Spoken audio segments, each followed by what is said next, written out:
Tak ahoj, vítajte na kanáli For Work and Fun a v dnešnom videu sa pozrieme na nový model synergické zváračky od Parksideu. Takže poďme na to, vyskúšame a poriadne ho otestujeme.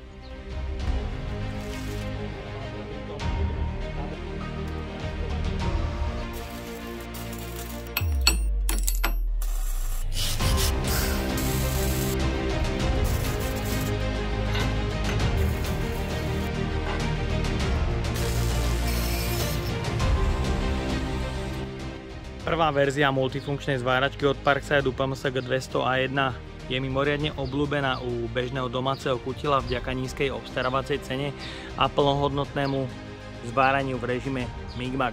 Dnes tu mám kompletne dizajnovo zmeneného nástupcu vo verzii PMSG 200A2, ktorá prináša niekoľko hlavne dizajnových zmien a je to stále zváračka v trojkombinácii, zvára obalovanou elektrodou v MIG-MAGu, taktiež TIGom a samozrejme aj obľúbeným trúbičkovým drôtom. Je tu stále trojročná záruka a cenovka je zatiaľ nezmenená. Je to stále priaznivých 200 eur, takže poďme na to, pozrieme sa na inovácie novej verzie.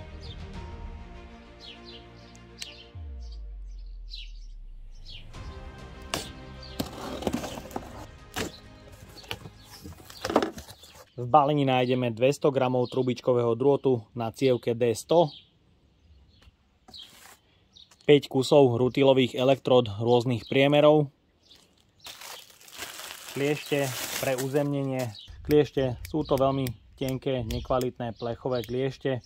Kábel je dlhý 2 metre v priereze, 1x16 mm. Podľa hmotnosti ide o hliníkové káble, ktoré sú len pomedené a majú šteker 1025.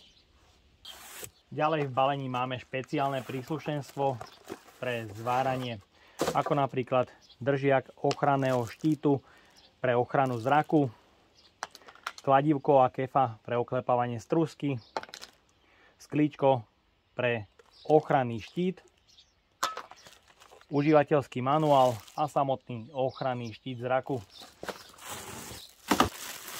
Ďalej sú v balení kliešte pre držanie obalovanej elektródy. Rovnako podľa hmotnosti ide o hliníkové káble s pomedeným vláknom o dĺžke 2 metre v priereze 1x16 mm.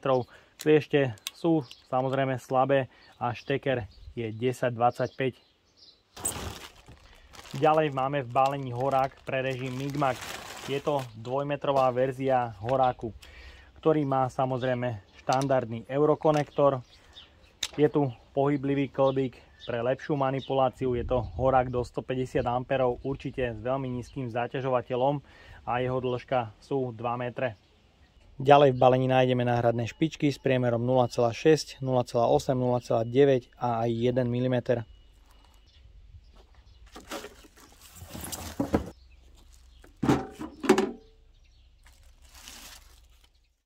Multifunkčná hobby zváračka od Parksideu PMSG 200A2 prešla kompletne dizajnovými zmenami, kde predný a zadný kryt dostali plastové prvky a rovnako sú pozmenené aj ovládacie prvky stroja.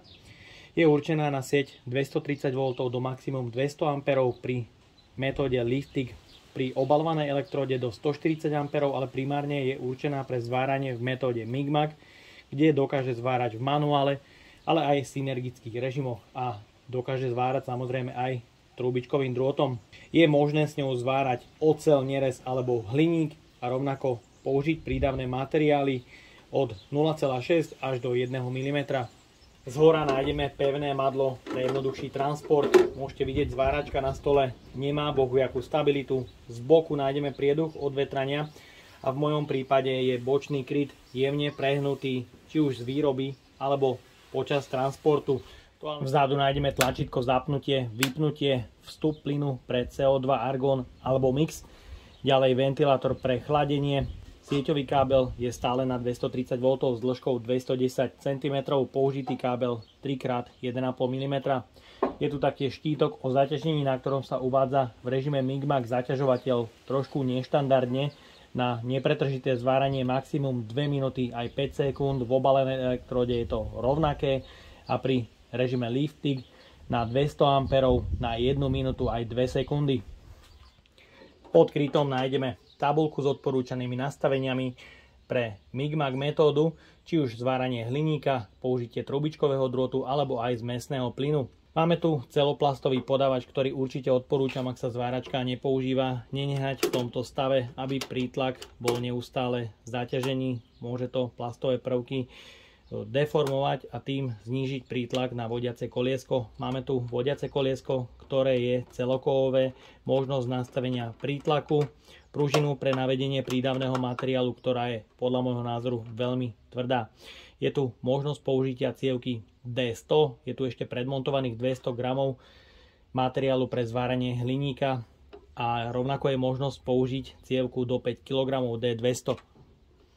Ďalej je tu vodiace koliesko z jednej strany pre použitie prídavného materiálu 0,6 mm s drážkovaním a z druhej strany 0,8 až 1 mm. Z čelnej strany nájdeme niekoľko ovládacích prvkov pre nastavenie zváracích metód. Je tu šteker pre kliešte uzemnenia, kliešte pre držanie obalovanej elektródy, zmena polarity, ak sa použije trubičkový drôt, konektor pre režim MIG-MAG, 2 displeje a 2 potenciometre. Zváračka po zapnutí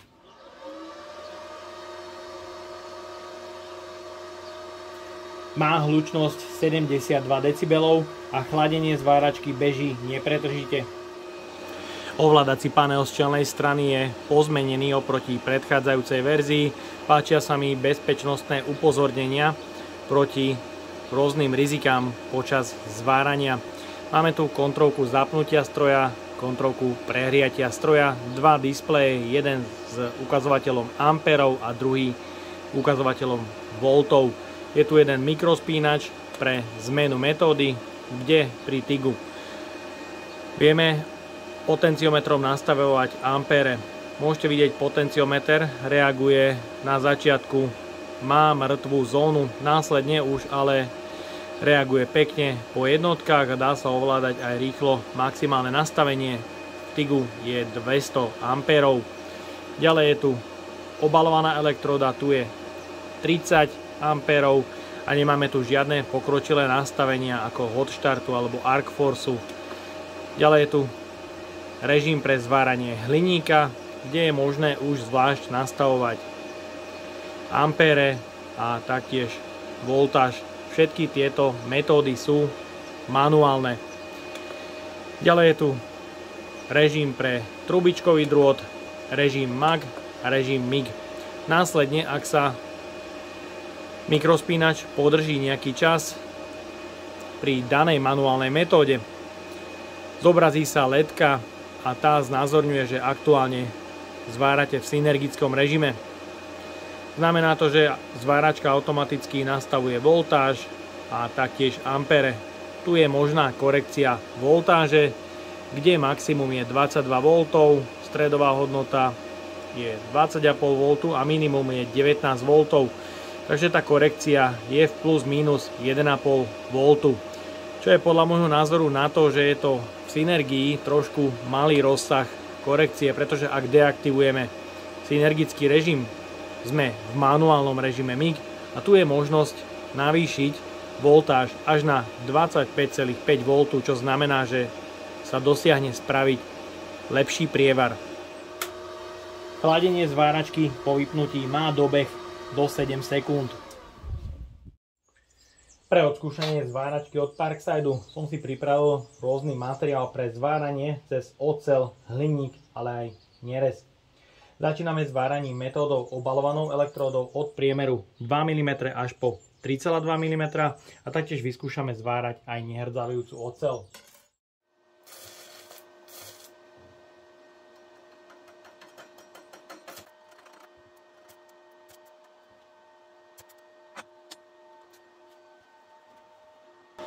Bazické elektródy na tejto zváračke nie sú podporované, je potrebné prepojiť držiak obalenej elektródy na mínus, pretože zváračka je určená iba pre rutilové elektródy.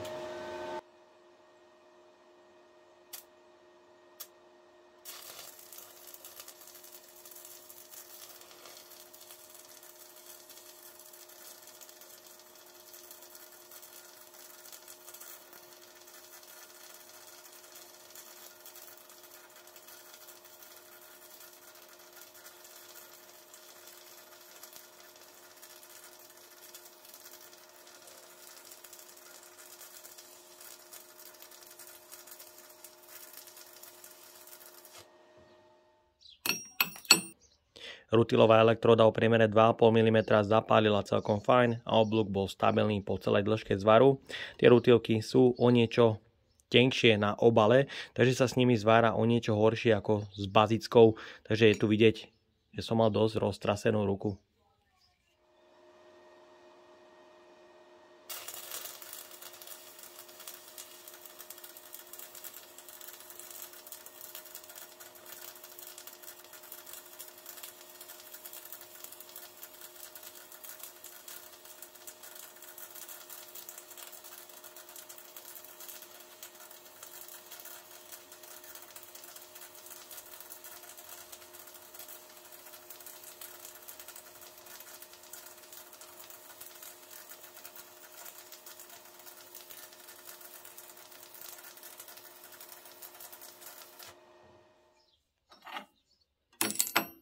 Rutilová elektróda o priemere 3,2 mm zapálila veľmi pekne a oblúk bol veľmi pekný a stabilný po celej dĺžke zvaru.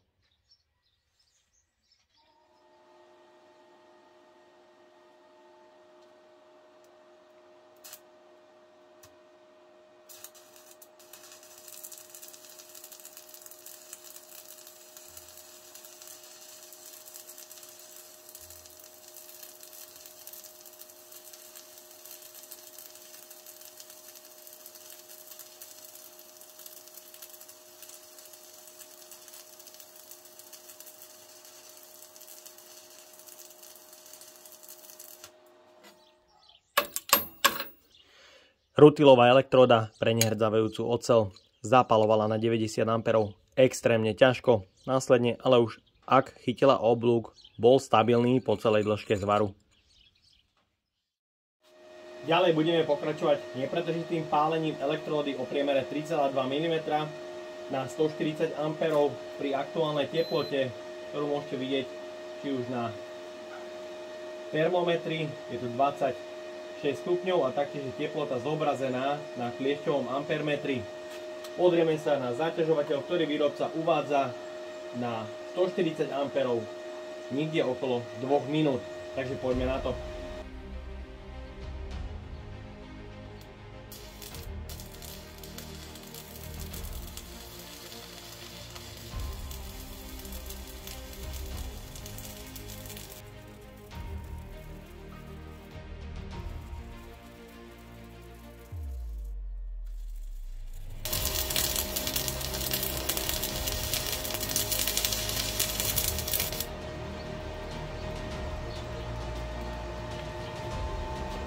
Tak a máme tu prvé odstavenie stroja a je vidieť blikať kontrolku prehriatia, takže znamená to, že stroj je po 2,5 elektróde prehriatý. Počkáme, kým sa dochladí, púšťam časomieru, teplota stroja na prieduchu odvetrania niekde okolo 30 až 35 stupňov, telo je zohriaté na 30 stupňov, takže žiadne extrémy. Tu pri ovládacom paneli miestami to je aj 40 stupňov.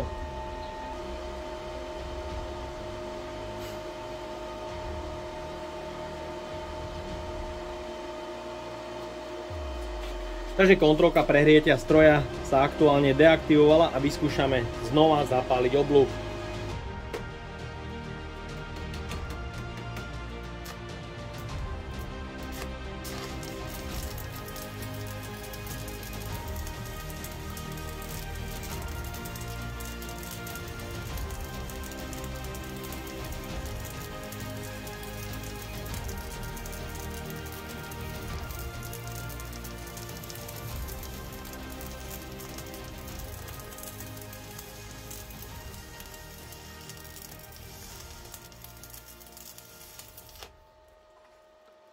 Čo k tomu povedať? Podľa môjho názoru tá zváračka vydrží zvárať 2,5 elektródy. Nie je to zlý čas pri 25 stupňovej teplote, ale na druhú stranu musím povedať, že čas dochladenia je podľa môjho názoru dosť dlhý. Trvá to takmer 7 minút, kým sa dochladí a môžete znova zvárať. Ďalej pokračujeme s váraním trúbičkového drôtu.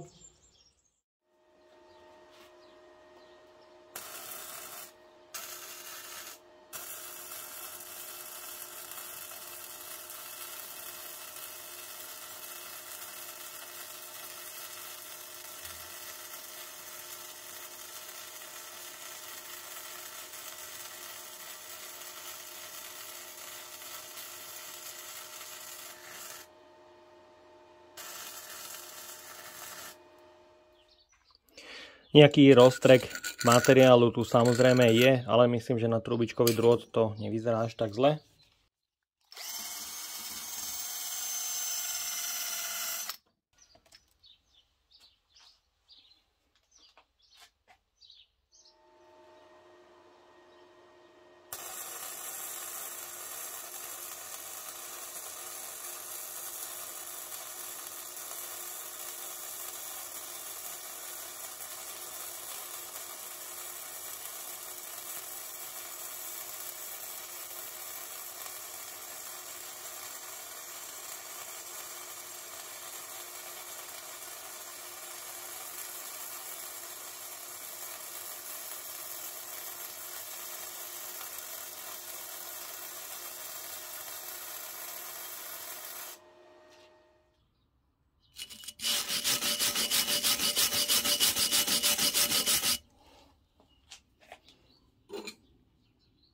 No a zvar na tupo s trubičkovým drôtom vyzerá podľa môjho názoru celkom fajn, ale samozrejme je treba rátať aj s roztrekom.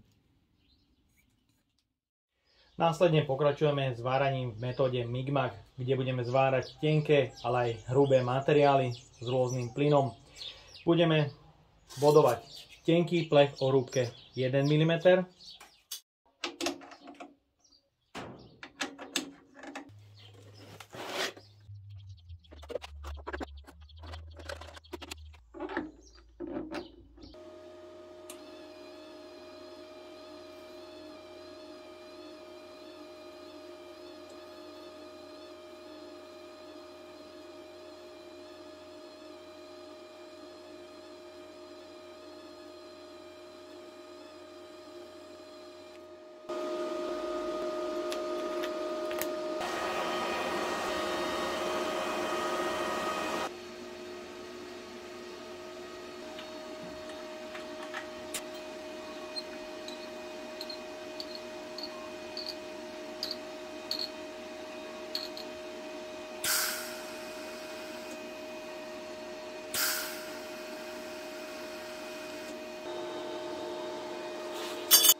ďalej pokračujeme s váraním kútového zvaru na hrúbke materiálu 2 mm.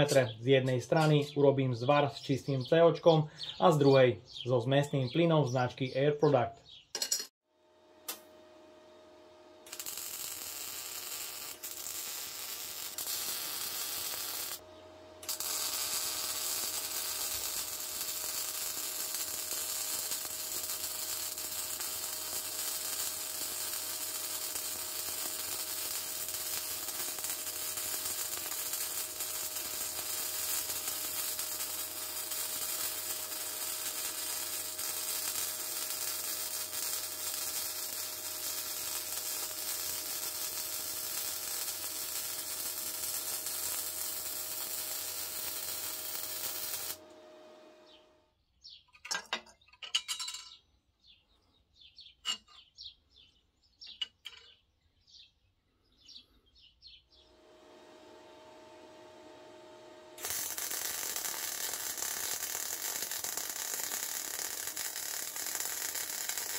Ďalej odskúšame v Synergii možnosť nastavenie korekcie na 100 A, kde je vidieť, že korekcia je veľmi obmedzená a iba v rozsahu 3 V, čo je podľa môjho názoru veľmi málo.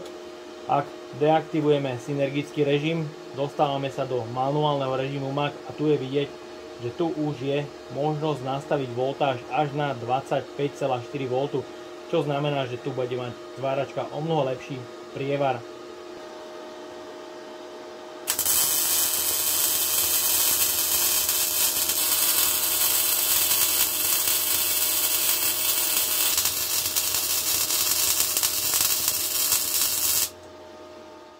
Takže máme tu 3 zvary v korekčnom nastavení na rovnako 100 A, kde môžete vidieť, že každý je rozliatý trošku inak, ale je tu len minimálny rozdiel, kde prvý zvar je len nalepený, aj ten druhý zvar je len nalepený a ten tretí sa už trošku začína rozťahovať do šírky, takže korekcia voltáže v Synergii v rozmedzi 3 V je podľa môjho názoru nedostatočná. Teraz pokračujeme v manuálnom režime.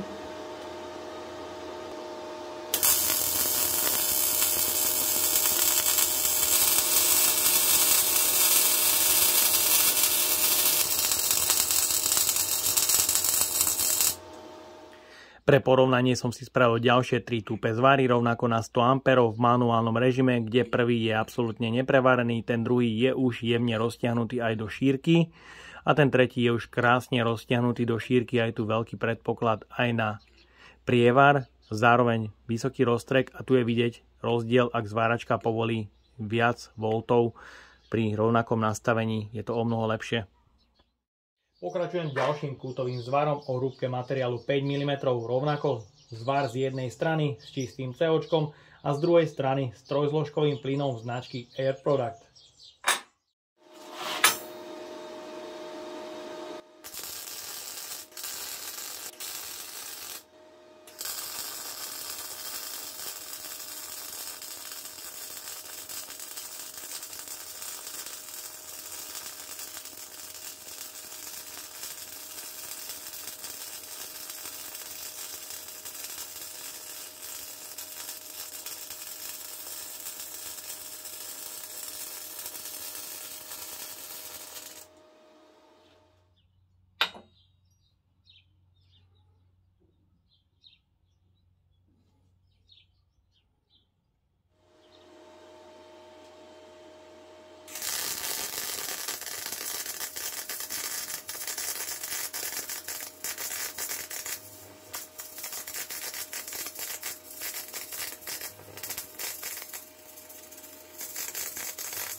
No a pre extrémny test tu mám pripravenú platničku o hrúbke materiálu až 10 mm, kde z jednej strany urobím zvar s čistým CO a z druhej s trojzložkovým plynom značky Air Product.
Ďalej pokračujeme s váraním v režime Migmag, hliník o hrúbke 5 mm.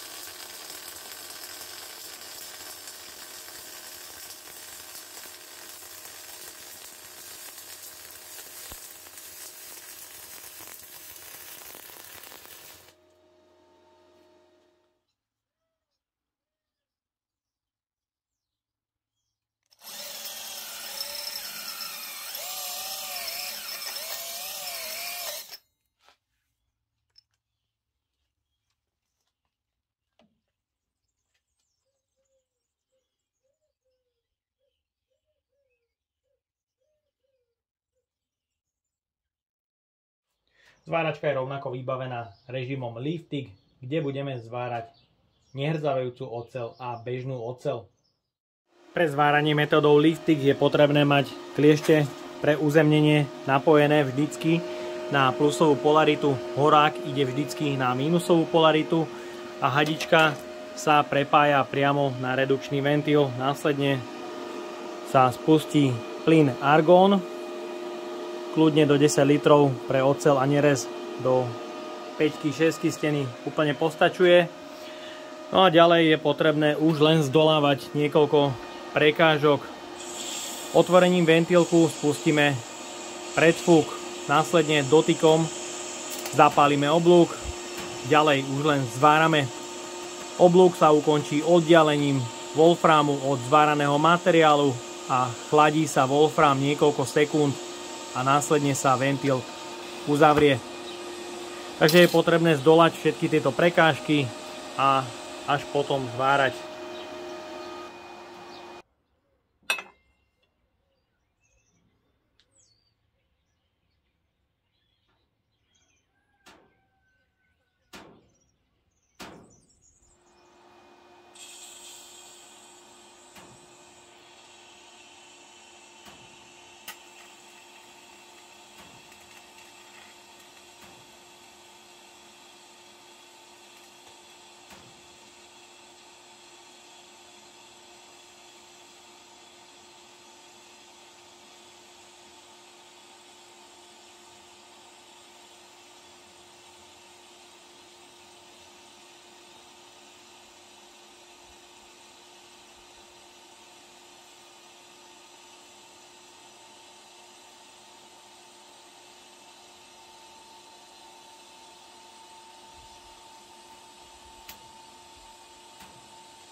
Tak a máme tu záver. Odskúšal som novinku od Parksideu, populárnu zváračku PMSG 200 vo verzii A2, ktorá je dizajnovo spracovaná veľmi pekne.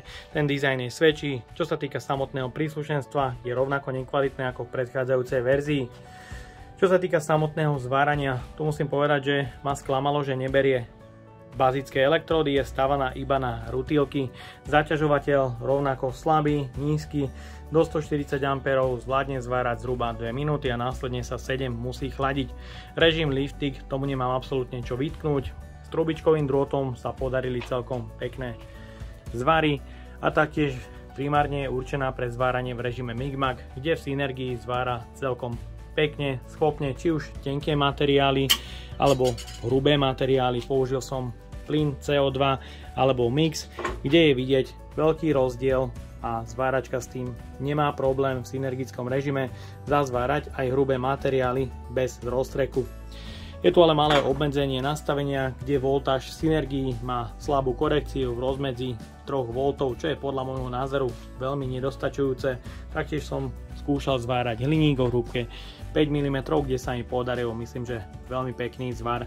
Takže čo sa týka Migmagu, je to celkom fajn.